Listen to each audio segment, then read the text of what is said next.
What Steve. benefit is it to us to force nations? Look, some of these nations in sub-Saharan Africa have large Muslim populations. Some have large Christian populations.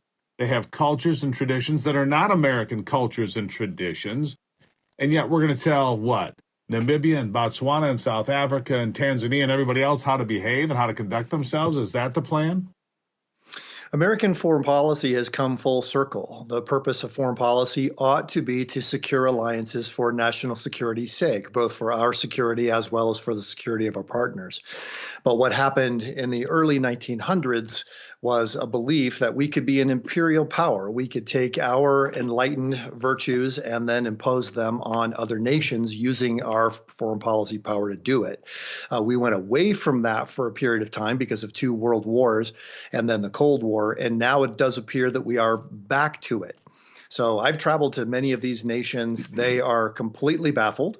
They're wondering why, of all of the issues the United States could be concerned about, such as human rights, religious freedom, oppression of minority groups, things like that, why this would be the agenda.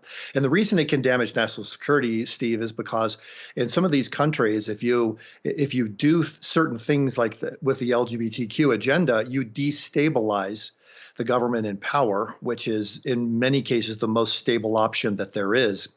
And then all of a sudden we're in a far worse situation just because we want everybody else in the world to be as enlightened as we are. So, do as we say or we're going to hold back the money. Do as you say culturally or we'll hold back the, and here's the thing. In some way, these countries are going to say no.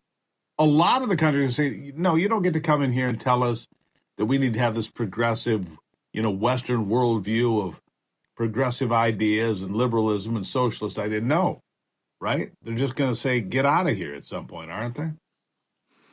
They could do that. A lot of these nations are on the hook. So if they can't say no, then they just become more resentful.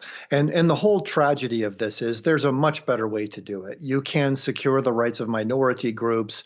You can encourage anti-bullying programs. You can do all sorts of things that these nations would view as positive without actually putting up flags and giving people some really strange sense of what our national sovereignty in the United States is actually about.